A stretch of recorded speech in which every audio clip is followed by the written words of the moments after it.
you cinema buffs out there, Nate here, and unfortunately Labor Day is upon us and the summer is coming to a close. So I thought I'd close out my summer movie review series with, in my opinion, the best summer movie there is, and that is The Sandlot. Now, The Sandlot holds a very special place in my heart because I think this movie really does encompass being a child, being a kid in the summertime with all your friends and just having the freedom to do whatever you want, and that feeling of it just always being hot outside and just always want to just go and hang out and have adventures with your friends. And I personally, growing up, never played baseball really.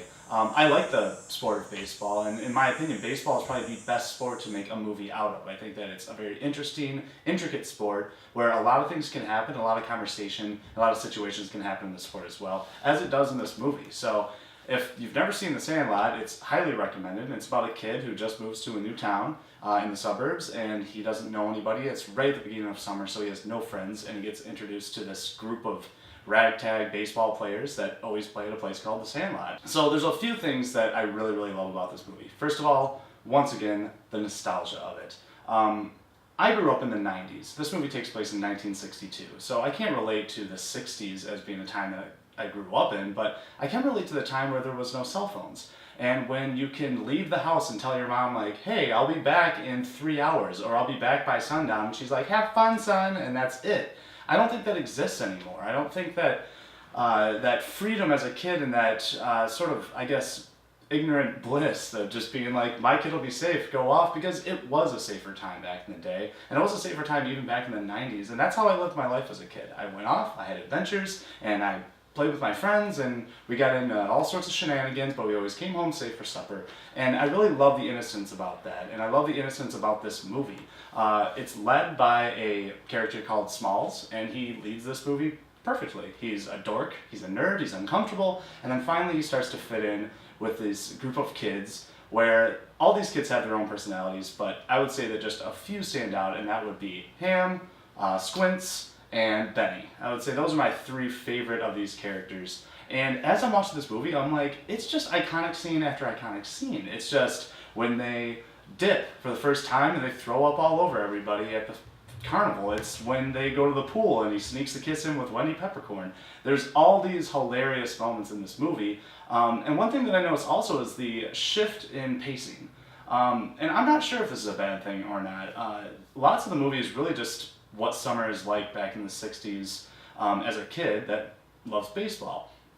And then finally you get introduced to the Beast, and I love the build up to the Beast. This movie does a great job of having the Beast come into play a little bit. You hear growls and snarls and stuff from behind the fence, and then you sort of forget about the Beast because you want to know more about these characters and you want to get back to the fun, and then the Beast starts creeping in again, and it's this lingering fear on all the kids' minds that when a baseball goes over that fence, it's gone forever. The Beast has it, and the story he tells of how the Beast was created, I remember from my childhood of actually being kind of scary. It's in black and white, it's really grainy. They have the Beast being over-exaggeratedly large with these weird models and stop-motion animation and stuff, and it's a really cool sequence in the film, but it also shows how kids' imaginations can run rampant because really, this is just a larger dog, and really once the movie gets about the halfway point, he loses a ball that is precious to his stepfather, that is signed by Babe Ruth, and like 25 of the minutes is hilarious hijinks of trying to get this ball back.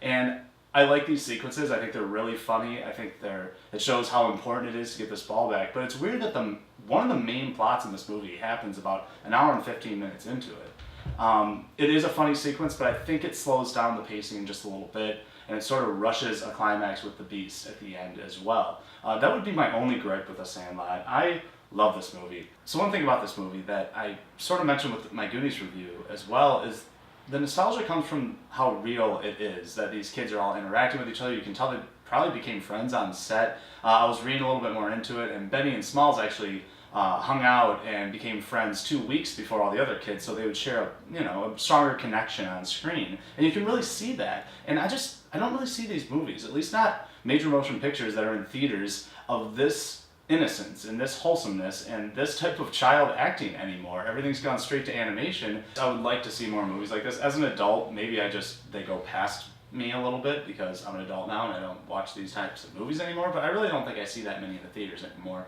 And I think that The Sandlot is an important staple in nostalgia for children. And Roger Ebert put it that this is the counterbalance of seasons to A Christmas Story. If A Christmas Story encompasses what it's like to be a kid in the wintertime at Christmas, this encompasses what it's like to be a kid in the summertime.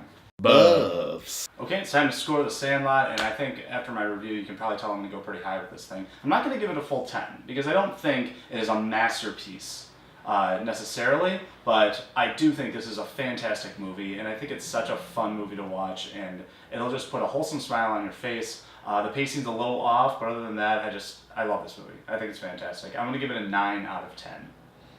Buffs. Alright everyone, so that brings my summer movie series to a close. Thank you so much for watching, and thank you for liking and subscribing to Cinema Buffs. We really appreciate all the support. We have so many exciting things coming to you in the season of fall, and we can't wait to show you everything. So stay tuned for that, but don't you forget, there's no place like the theater.